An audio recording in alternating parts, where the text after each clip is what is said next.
ଭିନ୍ନ ଏକ ପରିଚୟ ସୃଷ୍ଟି କରନ୍ତୁ। ଶୁଣିକରି ଶିଖିବା ବଦଳରେ ଶିଖିକରି ଶୁଣିବା ଅଧିକ ଭଲ ଅଟେ। ସାଧାରଣତଃ କୁହାଯାଏ ଯେ ମାଲିକର କଥା ବିପକ୍ଷରେ କହିବା ଅପେକ୍ଷା ବରଂ ବହୁତ ଭଲ ତାଙ୍କ ହଁରେ ହଁ ମାରି ଚାଲିବା। ସେ ବି ଖୁସ୍ ଓ ଆମେ ବି ଖୁସ୍। କିନ୍ତୁ ଏପରି କହିବା ପୂର୍ବରୁ ଥରେ ଭାବି ଦେଖନ୍ତୁ ଯେ ଆପଣଙ୍କୁ ଯେଉଁ ଦରମା ମିଳୁଛି ତାହା କ'ଣ ପାଇଁ ଦିଆଯାଉଛି?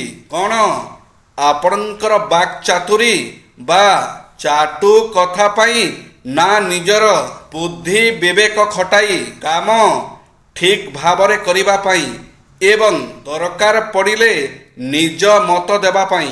ଏଣୁ କୌଣସି କଥାରେ ହଁରେ ହଁ ମାରିବା ପୂର୍ବରୁ 10 ଥର ଭାବନ୍ତୁ ଏବଂ ନିରପେକ୍ଷ ଭାବରେ ନିଜର ମତ ଉପସ୍ଥାପନ କରନ୍ତୁ। ଲୋକଙ୍କ ସହ ସମ୍ପର୍କ ଯୋଡ଼ିବା କିଛି ଖରାପ କଥା ନୁହେଁ, କିନ୍ତୁ ବେଳେବେଳେ ଭୁଲ ଲୋକଙ୍କ ସହ ସମ୍ପର୍କ ଯୋଡ଼ି ହୋଇଗଲେ ସେହି ସମ୍ପର୍କ ଜୀବନ ସାରା କନ୍ଦାଏ। ଜୀବନରେ ସବୁ କ୍ଷଣ, ସବୁଦିନ, ସବୁ ସ୍ଥିତିରେ ଅନେକ ଅନୁଭବୀ ବ୍ୟକ୍ତିଙ୍କ ସହ ମିଶିବାର ଅବସର ମିଳିଥାଏ। ସେମାନଙ୍କର କିଛି ନା କିଛି ବିଶେଷତ୍ୱ ଥାଏ। ପରିବାରରେ ଥିବା ଗୁରୁଜନ ଓ ବୃଦ୍ଧ ଲୋକମାନଙ୍କୁ ଦେଖନ୍ତୁ, ଯେଉଁମାନେ କିଛି ନା କିଛି ସଫଳତା ପାଇଛନ୍ତି। ଅନୁଭବର କୌଣସି ବିକଳ୍ପ ନାହିଁ। ଅନୁଭବର ବିଦ୍ୟାଳୟରେ ଯେଉଁ ପାଠ ଶିଖିବାକୁ ମିଳେ ତାହା ପୁସ୍ତକ ଏବଂ ବିଶ୍ୱବିଦ୍ୟାଳୟ ମାନଙ୍କରେ ମିଳେ ନାହିଁ।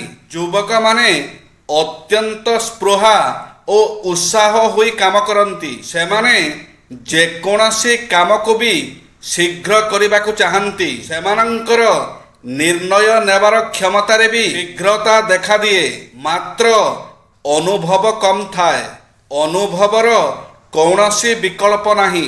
ବୟସ ଓ ଅନୁଭବକୁ ସମନ୍ୱୟ କରିପାରିଲେ ଯୁବକମାନେ ନିଜ କାର୍ଯ୍ୟଶୈଳୀରେ ଅନେକ ଉତ୍ତମ ପରିବର୍ତ୍ତନ ଆଣିପାରିବେ। ବିପରୀତ ପରିସ୍ଥିତିରେ ପୁସ୍ତକରୁ ଅର୍ଜିତ ଜ୍ଞାନ ଅପେକ୍ଷା ଅନୁଭବୀ ବ୍ୟକ୍ତିଙ୍କ ଠାରୁ ମିଳିଥିବା ଜ୍ଞାନ ଅଧିକ କାମ ଦିଏ। ଭଗବାନ ସମସ୍ତଙ୍କ ପାଇଁ ଏକ ଯୋଡ଼ି ବନେଇ ରଖିଛନ୍ତି। କାହା ସାମ୍ନାରେ ପ୍ରେମ ପାଇଁ ଭିକ୍ଷା ମାଗନ୍ତୁ ନାହିଁ।